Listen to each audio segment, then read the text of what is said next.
Irmãos, há uma palavra que o Senhor colocou em meu coração que eu quero compartilhar com os irmãos nesta noite. Eu coloquei como título nesta mensagem: derrotado, porém vitorioso.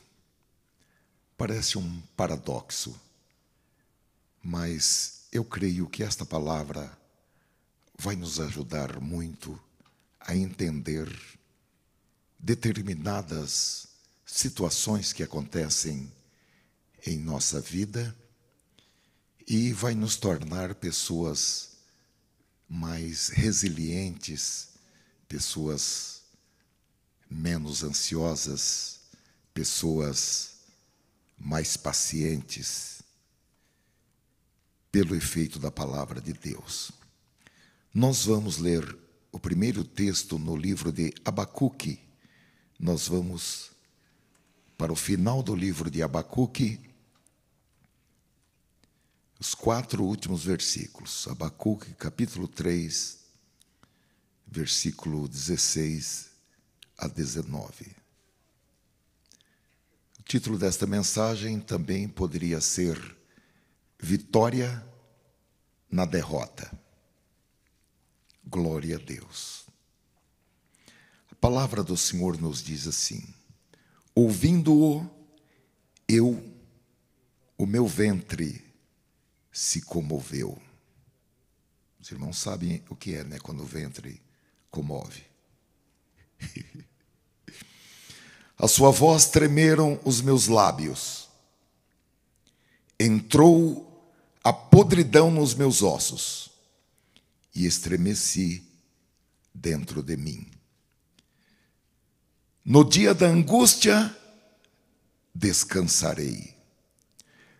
Quando subir contra o povo que invadirá com suas tropas, porque ainda que a figueira não floresça, nem haja fruto na vide, ainda que decepcione o produto da oliveira, e os campos não produzam mantimento, ainda que as ovelhas da malhada sejam arrebatadas, e nos currais não haja gado, todavia eu me alegrarei no Senhor, exultarei no Deus da minha salvação. O Senhor Deus é a minha força, e fará os meus pés como os das servas, e me fará andar sobre as minhas alturas. Glória a Deus. E depois dedicou para o cantor. Glória a Deus. O cantor e o músico. Aleluia. Irmãos, quando nós olhamos para o capítulo 1 deste livro de Abacuque, nós entendemos que tudo teve início com um peso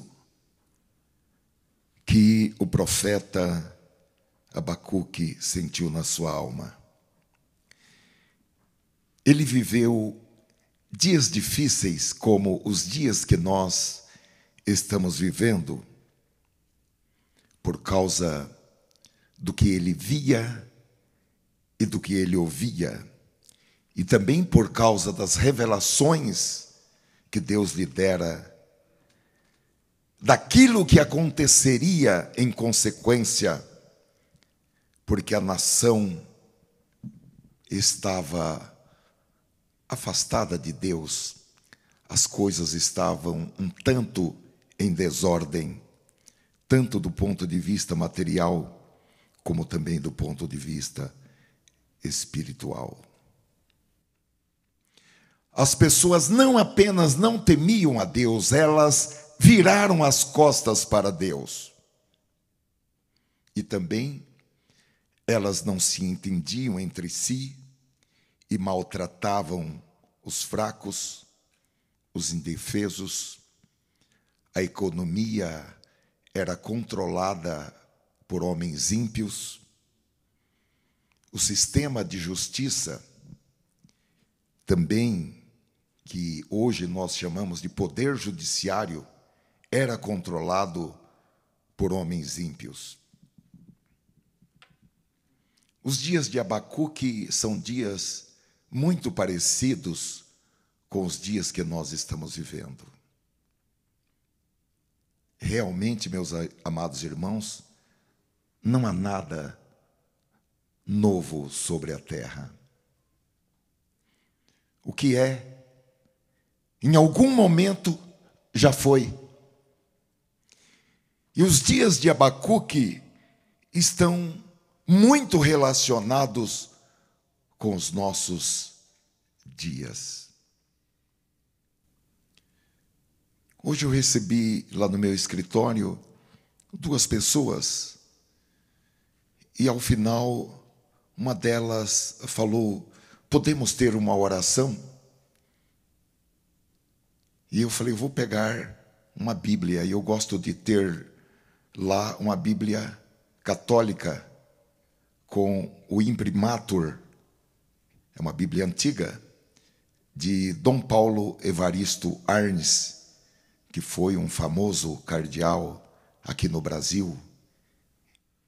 E lemos um livro, um texto no livro de Eclesiastes, e meditamos ligeiramente sobre aquele texto, e uma daquelas pessoas disse: puxa vida, parece que é um texto escrito hoje.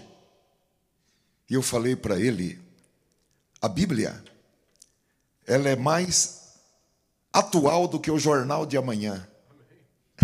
Glória a Deus. Bendito seja o Senhor. A palavra de Deus não tem vencimento. Ela não tem prazo de validade. Ela é nova. Oh, glória a Deus. Ela é completa. E meus amados irmãos, os dias de Abacuque são muito relacionados, porque nós também estamos vivendo dias difíceis, esses dias que precedem o arrebatamento, quando Jesus virá para levar a sua noiva para as bodas do Cordeiro, a ceia maravilhosa. Estamos vivendo dias difíceis. Todavia, nós não temos nada a temer, ainda que o mundo esteja caminhando a passos largos para a destruição. Certamente Abacuque tinha muitas perguntas a fazer, porque ele interpretava tudo aquilo que estava acontecendo como uma espécie de passividade de Deus. E aquilo o deixava perplexo, sem entender como tudo aquilo poderia estar acontecendo. E ele se perguntava, como também muitas vezes nós nos perguntamos: por que será que tudo isso está acontecendo? Onde está Deus? Será que Deus não está vendo tudo isso? E o profeta, ele começa a sua queixa de maneira expressa, explícita, no versículo 2 do capítulo 1. E nós podemos ler para que melhor nós nos situemos nos sentimentos do profeta, porque ele diz: até quando, Senhor, terei que pedir socorro? Tu, porém, não ouves. Claro, a violência por toda a parte, mas tu não vens salvar. Terei de ver estas maldades para sempre, porque preciso assistir a tanta opressão. Acho que se ele fosse daqui, nós íamos já na hora suspendê-lo da comunhão.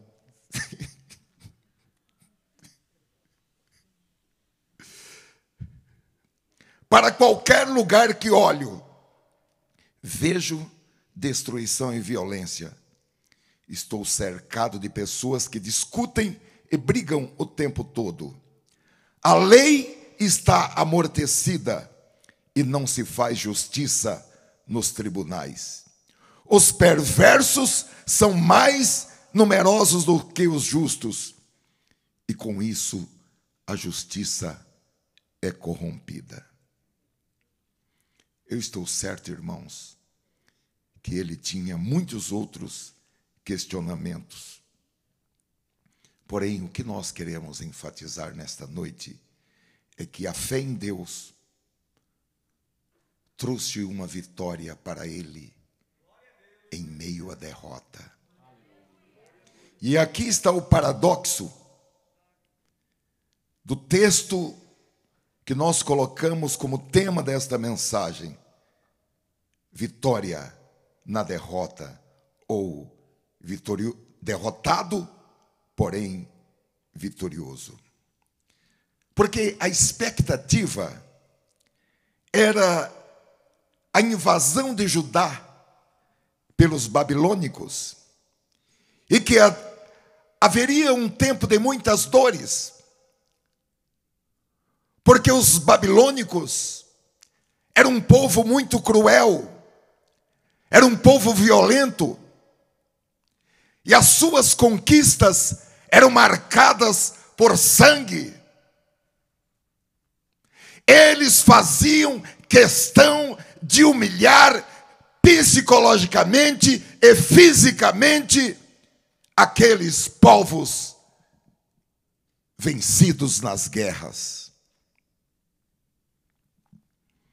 E Deus, meus amados irmãos, não removeu a sua palavra de que o povo passaria por aquela aflição, porque Judá realmente seria invadida. Eles iam colher aquilo que eles plantaram.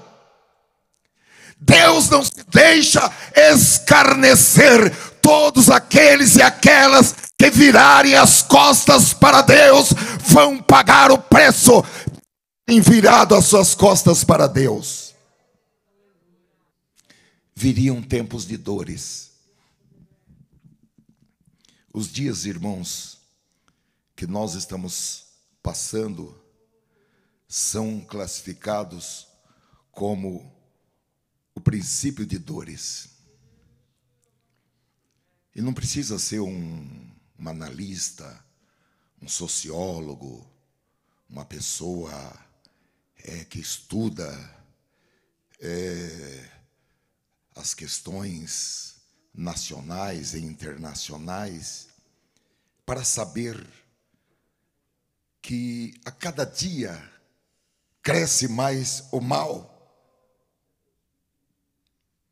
A cada dia as penitenciárias estão mais cheias de pessoas.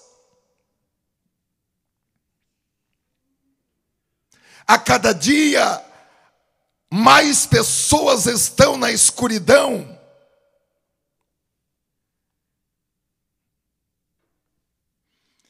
Eu diria para os irmãos, eu penso que não há uma família que não esteja ou não tenha sido atacada fortemente.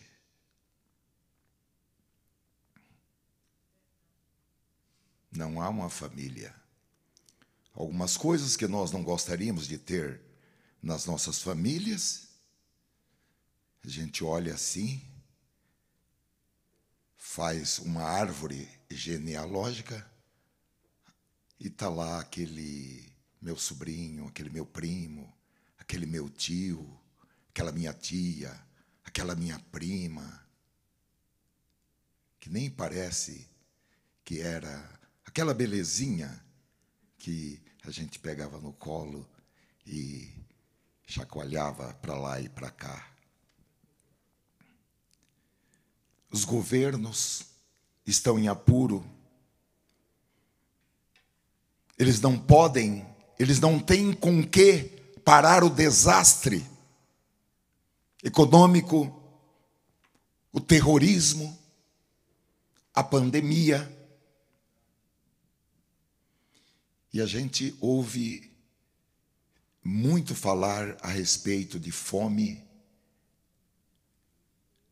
a questão da segurança alimentar é uma questão discutida não apenas nas Nações Unidas, mas nos governos que se perguntam: onde é que vai ter comida para todo esse povo comer?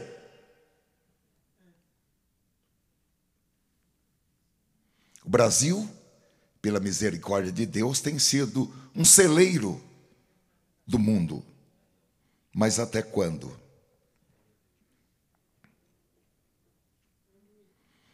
Meus amados irmãos, a terra parece que está ficando pequena para tantos problemas. A ciência aumentou. Antigamente se levava anos para dar uma volta no globo. Agora isso é feito em horas. Mas a impiedade se multiplicou e a capacidade do homem de destruição em toda a terra tem sido uma realidade. Para nós, isso não é novidade, porque Paulo, ao escrever na sua segunda epístola para Timóteo, capítulo 3, ele começa dizendo: saiba disto, nos últimos dias sobrevirão tempos difíceis ou terríveis. Os homens serão egoístas, avarentos, presunçosos, arrogantes, blasfemos, desobedientes aos pais, ingratos, ímpios, sem amor pela família, irreconciliáveis, caluniadores, sem domínio próprio, cruéis, inimigos do bem, traidores, precipitados, soberbos, mais amantes dos prazeres do que amigo de Deus, tendo aparência de piedade, mas negando o seu poder. Afaste-se também destes. Quando nós lemos isso e olhamos para as palavras de Jesus em João capítulo 16, versículo 33, que disse: no mundo tereis aflições. Porque, meus amados irmãos, ser um homem de Deus, uma mulher de Deus, não é um passaporte, não é um alvará, não é um salvo-conduto para passar por esta vida sem experimentar dores e aflições. Desde que o mundo foi afetado pelo pecado, dores e aflições fazem parte do cotidiano do ser humano. E quanto mais aquele dia se aproxima, mais os espíritos malignos vão agir, para usar uma expressão profética, para magoar os servos do Altíssimo.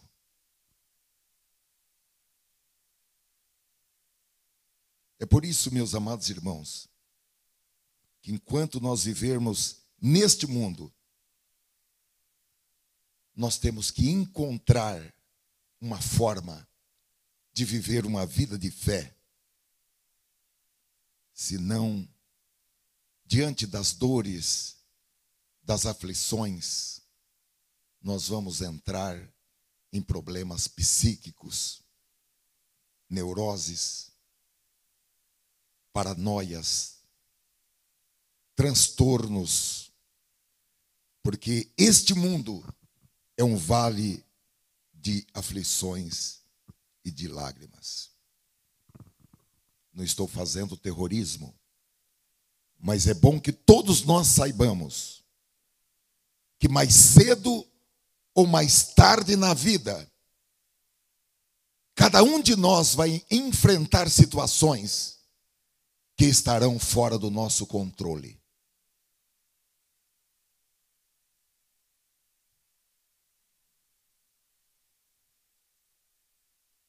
Medo, ansiedade, depressão e outras opressões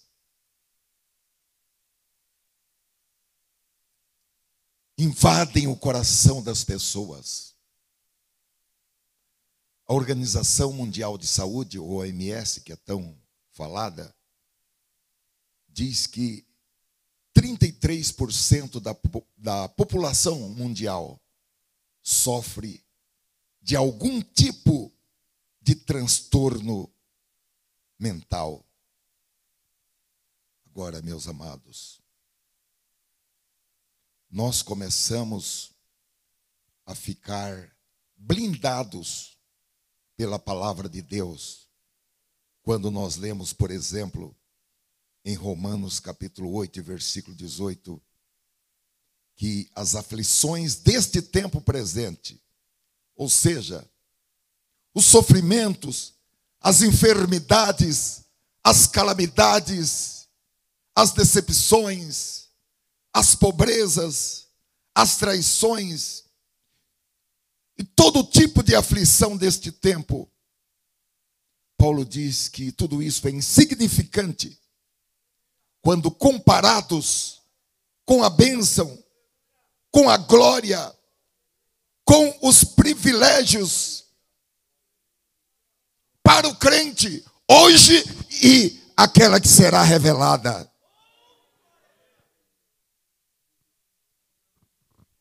E em 2 Coríntios, capítulo 4, versículo 7, o apóstolo chama essas aflições de leve e momentânea tribulação.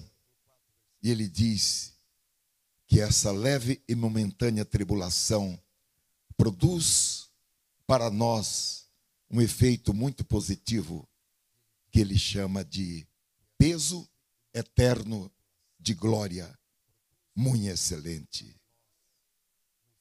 Glória a Deus. Nós podemos até não entender porque algo está acontecendo, mas nós podemos ouvir a palavra do Senhor dizendo: tende bom ânimo. Tende bom ânimo. Eu venci o mundo. Glória a Deus. Abacuque também não estava entendendo o que estava acontecendo.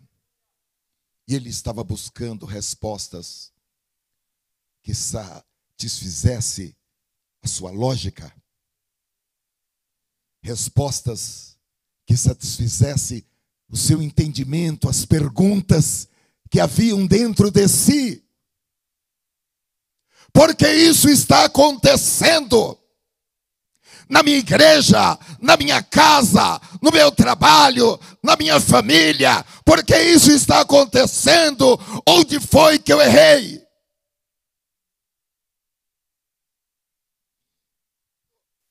Porém, meus amados irmãos, do lado de Deus, sabe qual foi a resposta? Silêncio. E não foi um silêncio simples, foi um silêncio prolongado. Até que no seu tempo, Deus falou. E o que Deus falou não batia, não casava com o conceito que ele tinha de Deus e com a esperança que havia na alma do profeta.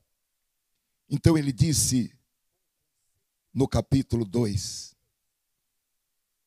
subirei até minha torre de vigia e ficarei de guarda.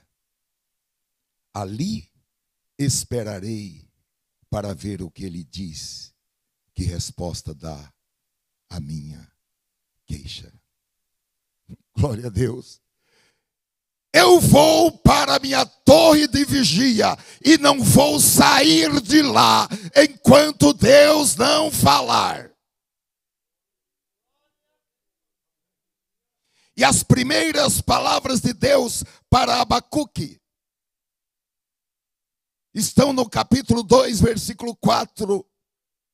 E Deus disse: olhe para os arrogantes, os perversos que em si mesmo confiam, mas o justo, pela sua fé, viverá.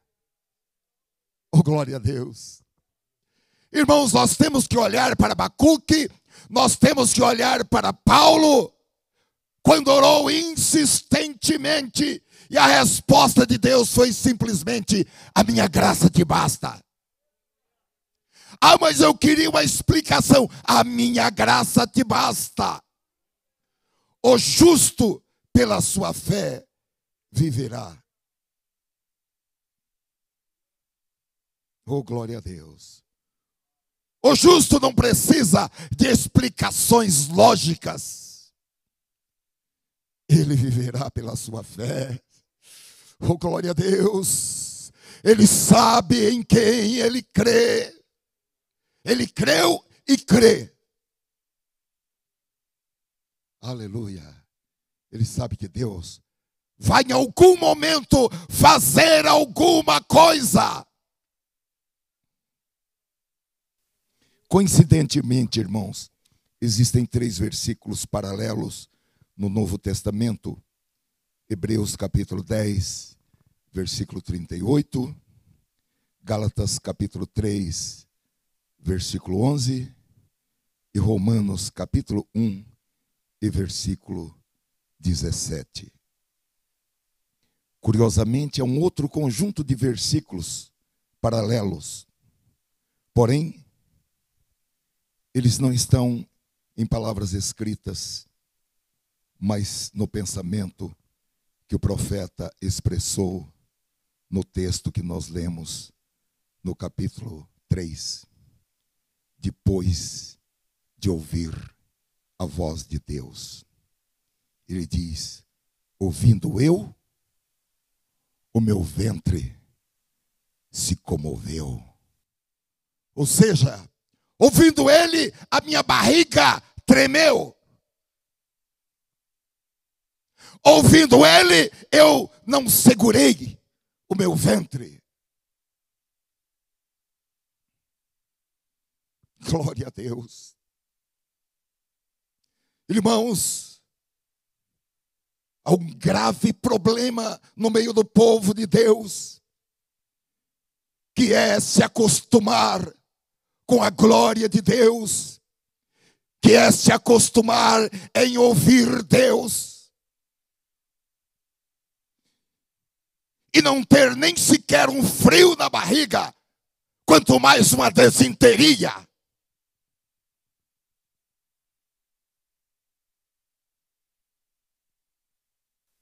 Aquele povo que nasceu durante o Êxodo, eles acostumaram com a glória de Deus, eles achavam que era uma coisa natural ter uma nuvem durante o dia e uma coluna de fogo à noite.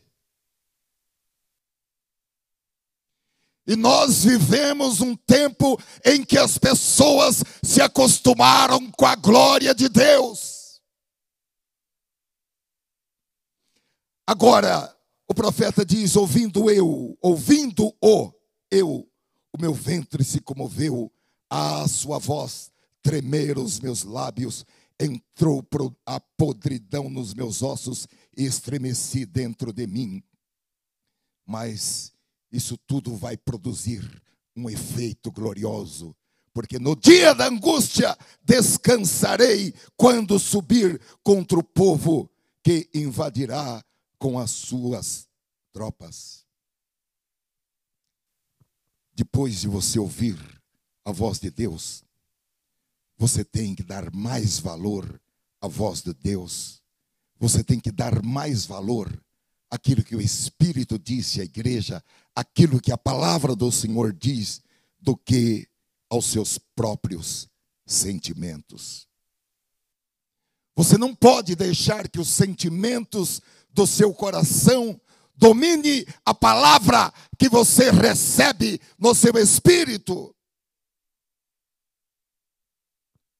Nós não podemos viver por aquilo que sentimos. Nós temos que viver pelo que a palavra de Deus diz, ainda que aquilo que a palavra de Deus diz seja contrário aos nossos sentimentos. Aleluia. E ele chegou a essa conclusão. Porque ainda que a figueira não floresça, nem haja fruto na vide, ainda que decepcione o produto da oliveira, e os campos não produzam mantimento, ainda que as ovelhas da malhada sejam arrebatadas, e nos currais não haja gado, aconteça o que acontecer, todavia eu me alegrarei no Senhor, exultarei no Deus da minha salvação.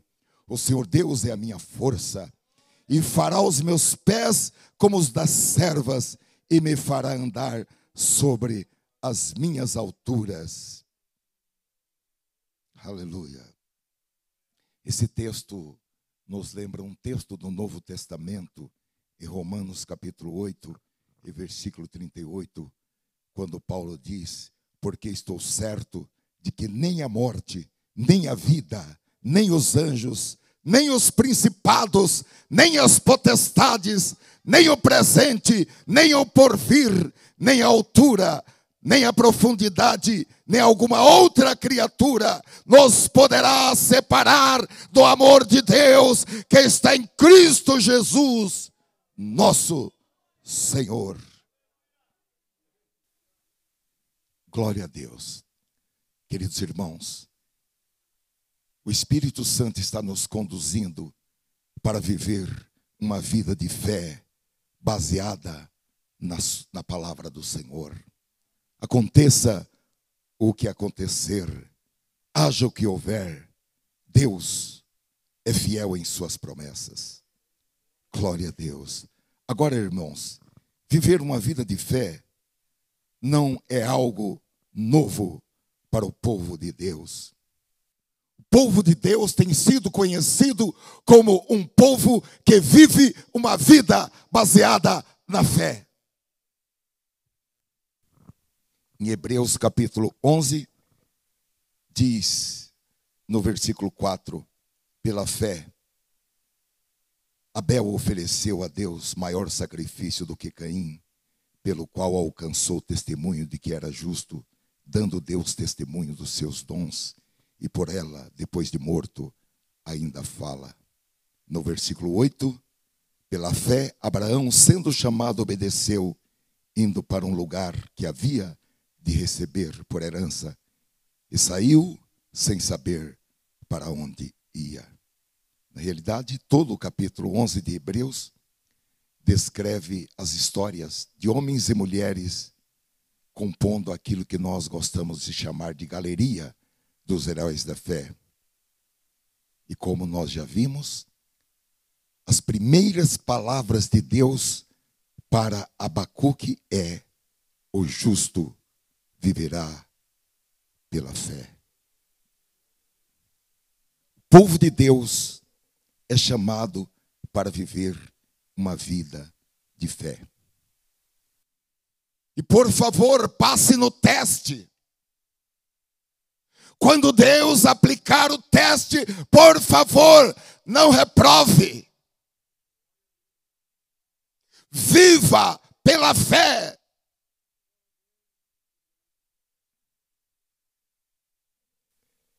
Aleluia. E como nós lemos nos textos, irmãos, isso foi entendido por Abacuque. Paulo também entendeu e precisa ser entendido por nós. Agora, viver uma vida de fé é um chamado de Deus para cada crente. Obviamente, cada crente poderá colocar o xizinho no sim ou no não. Mas a vida de fé é um chamado para todo crente. Glória a Deus. Eu gostaria muito que nesta noite você tomasse uma decisão e o Espírito Santo vai te ajudar. Não tem problema. Se você é um homem ou uma mulher de pouca fé, só o fato de você estar aqui nesta noite já é uma prova de que você tem fé. Pode ser uma pequena fé, mas você tem fé. E Deus vai pegar esta pequena fé e vai ampliar, e vai multiplicar, e vai potencializar esta fé. E você vai viver pela fé, vai viver uma vida de fé.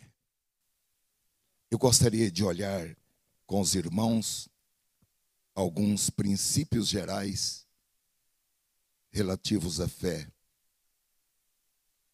E depois olhar como esses princípios podem ser vistos na vida de Abacuque e também nas nossas vidas. Glória a Deus. A primeira coisa que eu gostaria de dizer para os irmãos, que a fé é uma coisa difícil para a gente compreender. Porque mesmo aqueles que se avaliam, entendem que não tem problema com fé, não podem realmente colocar as mãos na fé, porque a fé não é algo que a pessoa pode pegar, pode tocar e pode ver. Até hoje, o único que diz que viu a fé deles e vê a nossa fé é Jesus. Glória a Deus. Tanto a grande fé deles, como a pequena fé.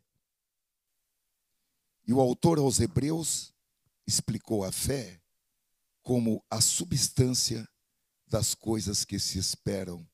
Hebreus capítulo 11, versículo 11. E a prova das coisas que se não veem. Em outras palavras, ele está dizendo que viver pela fé é estar seguro, com a segurança absoluta de coisas que não podemos ver. Glória a Deus. Nós acreditamos em Deus, que não podemos ver com os nossos olhos humanos, porém, nós podemos ver Deus pela fé, e aí sim, vê-lo trabalhando de acordo com a sua palavra ao longo dos séculos. Porque Deus tem sido fiel à sua palavra no passado. Deus é fiel à sua palavra no presente. Nós temos esta convicção, haja o que houver, ainda que os montes se transtornem, Deus não mudará. Deus é fiel à sua palavra. Seja hoje, no futuro. E nisso, meus amados irmãos, consiste a nossa fé. Agora, como nós podemos ter fé ou ampliar a nossa fé? Vamos começar entendendo que a fé não é algo que vem do nada, ou que a pessoa já nasce com um número X de fé, como de neurônios, para ela gastar durante toda a sua vida. A fé é produzida.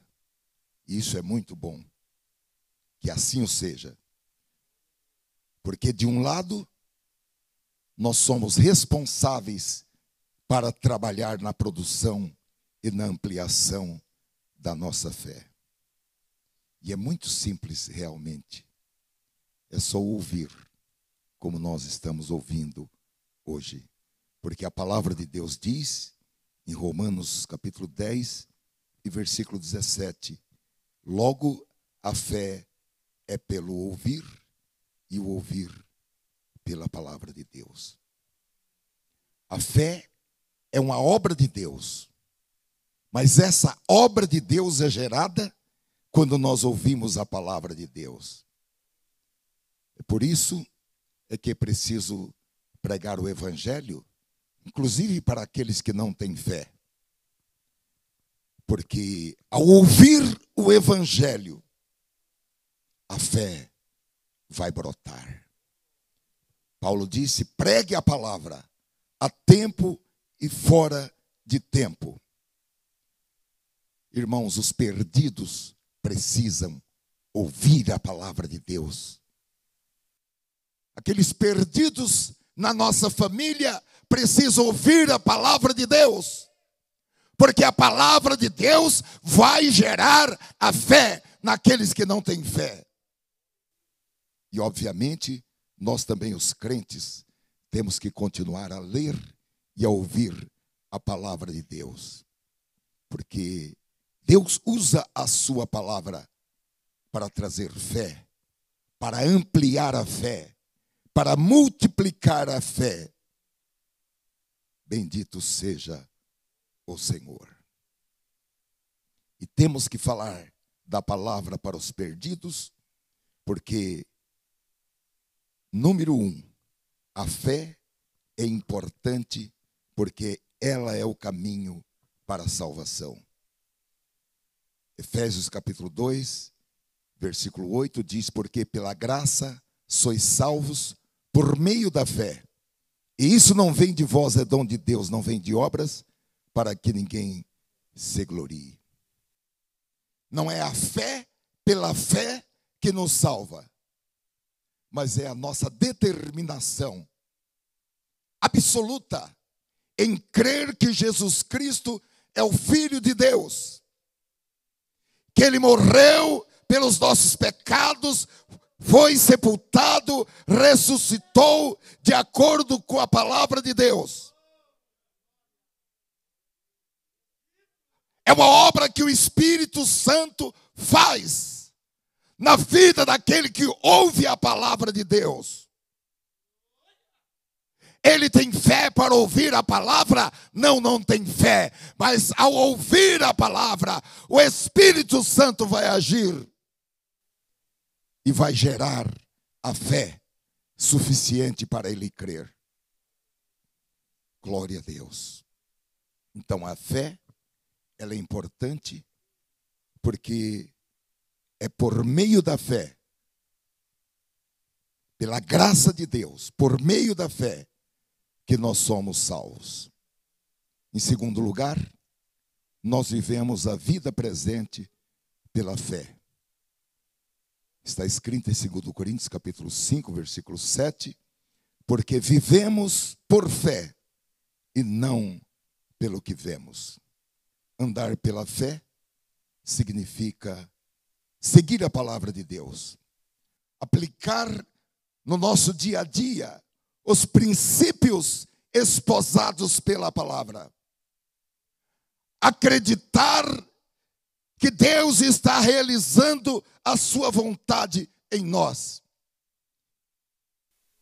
E que a sua vontade é boa, perfeita e agradável. Agora, quando tudo vai bem, é fácil a gente acreditar que Deus está realizando a sua vontade em nós. Mas quando as coisas não vão como nós planejamos, vamos falar sinceramente, irmãos, é difícil acreditar. Mas quando nós ouvimos a palavra, nós vamos pela fé, entender que Deus está realizando a sua perfeita, boa e agradável vontade em nossas vidas. E a partir daí, você não vai se preocupar com algo que pode acontecer e, segundo a nossa ótica, vai estragar tudo. Porque se você está vivendo pela fé, você sabe que há uma promessa de que todas as coisas contribuirão para o seu bem. Romanos capítulo 8 e versículo 28. Esse é o segundo ponto, irmãos. Passamos a viver a vida presente pela fé, porque sabemos que Deus age em todas as coisas para o bem daqueles que o amam, daqueles que estão dentro do seu propósito. Oh, glória a Deus! Sabe aquela coisa ruim? Sabe aquela coisa que deixou a pessoa com dificuldade motora, com dificuldade de concentração? Eu sei que é difícil acreditar nisso, mas a Bíblia está dizendo que isso daí contribui juntamente para o bem desta pessoa. Quantos irmãos creem nisso? Levante a sua mão em nome de Jesus. Oh, glória a Deus. É uma manifestação muito importante, irmãos.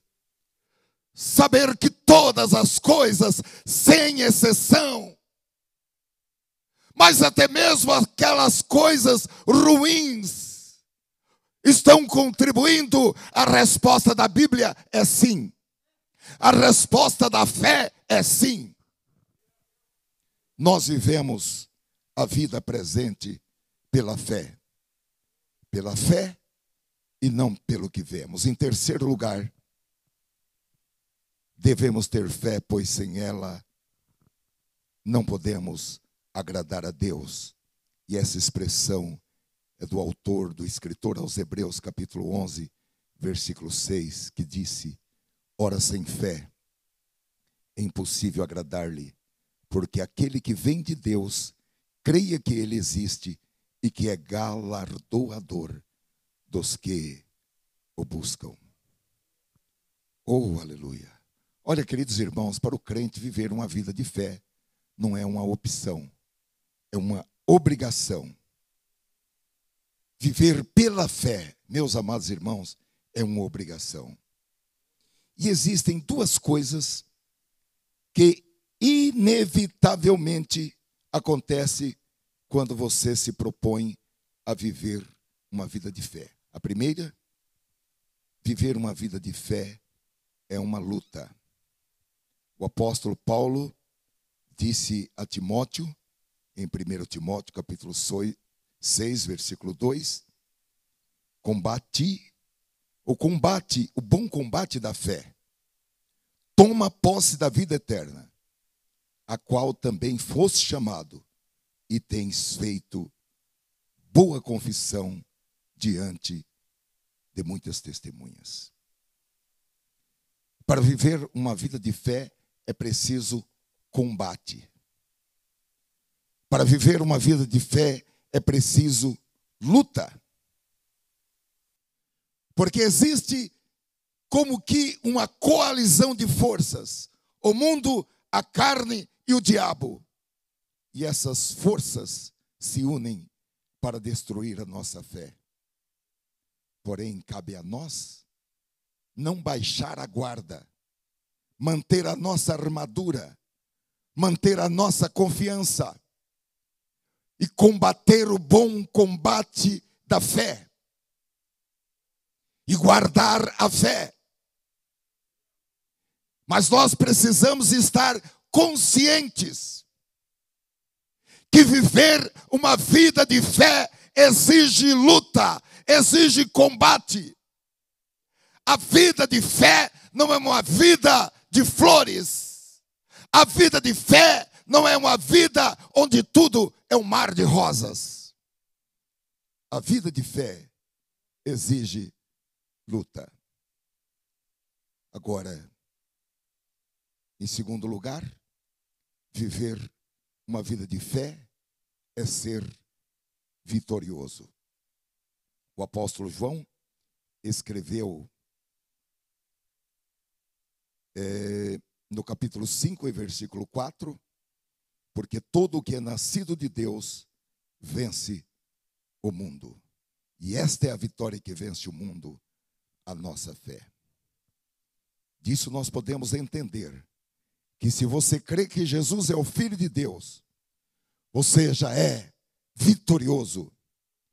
Porque todo que é nascido de Deus vence o mundo.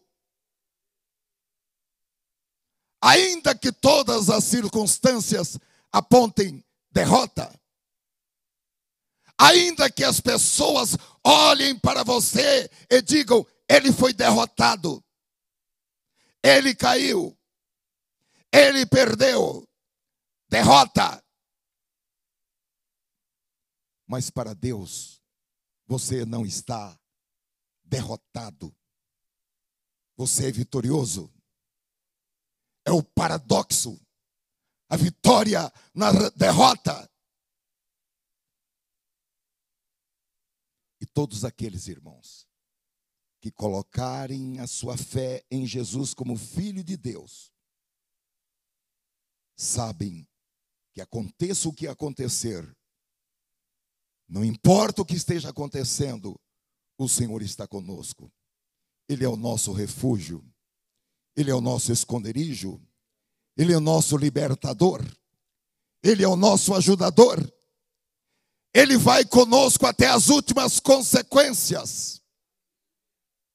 Quando todos desistirem, quando todos falarem, não há mais solução, o Senhor está conosco e Ele nos dá vitória, porque a especialidade do Senhor é dar vitória na derrota. Glória a Deus! Então, meus amados irmãos, nós sabemos que coisas difíceis acontecem em nossa vida por obra do mal. Mas todas essas coisas, uma a uma, serão transformadas em bem. Onde abundou o pecado, superabundou a graça de Deus. E Deus vai fazer com que a sua boa, perfeita e agradável vontade seja manifestada. Podemos estar seguros disso. Podemos estar tranquilos. Não há pessoas, não há organizações, não há demônios que possam impedir que os propósitos de Deus em nossas vidas sejam realizados.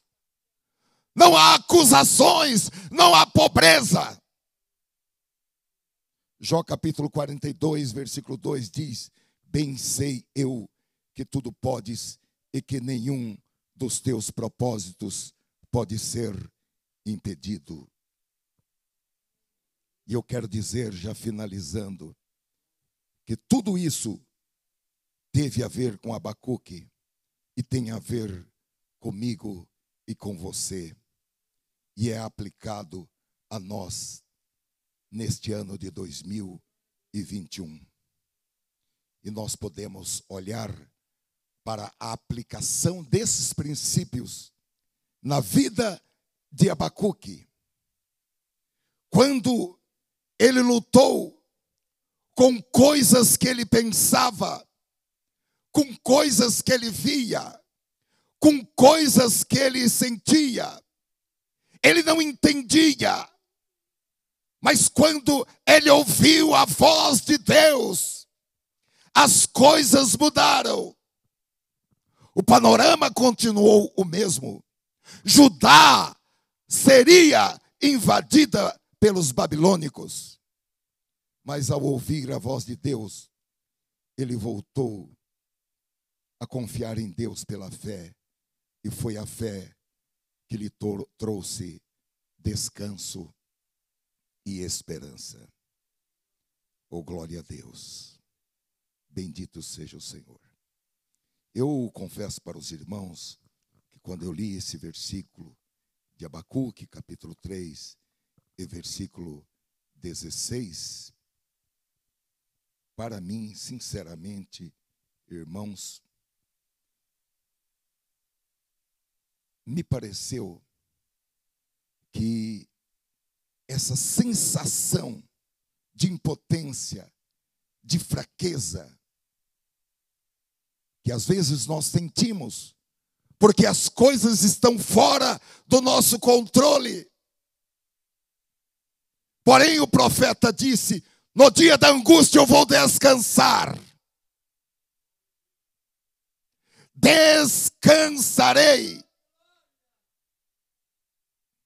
É uma grande lição para nós. É uma lição para que nós fiquemos em repouso. Ficar quieto, assentar-se, esperar em silêncio. Ah, mas vão invadir, os babilônicos vão invadir. Ele disse: aconteça o que acontecer. Mesmo que eles roubem tudo, mesmo que eles levem tudo, eu estarei tranquilo, esperando em Deus. Curve a sua cabeça, por favor. Ó Senhor, nós ouvimos a Tua palavra e recebemos a Tua palavra. E nós precisamos desta fé, para que ainda que a figueira não floresça, nem haja fruto na vide, ainda que a oliveira não produza, ainda que haja uma fome na terra, ainda que bois, vacas e ovelhas morram, nós queremos nos alegrar no Senhor. Mesmo que o nosso prato de comida seja minguado, nós queremos nos alegrar no Senhor. E nós precisamos que o Espírito Santo crave esta palavra em nossos corações, para que a palavra domine e não os sentimentos carnais, seja ele o medo, a fome ou qualquer outra circunstância negativa que venha diante de nós. Que a nossa fé, Senhor, esteja unicamente no Senhor, e que nós olhemos para o Senhor, haja o que houver. Aleluia, aleluia. Todavia eu me alegrarei no Senhor, exultarei no Deus da minha salvação. Aleluia. Fiquemos de pé em nome de Jesus. Como são felizes aqueles que esperam no Senhor, quando os recursos humanos cessam. Oh, glória a Deus. Deus está no céu para te abraçar, para te ajudar. A Bíblia diz que Ele nos conserva vivos na fome. A Bíblia diz que Ele afofa a nossa cama na doença. Oh Deus, este é o nosso Deus. Aleluia, aleluia.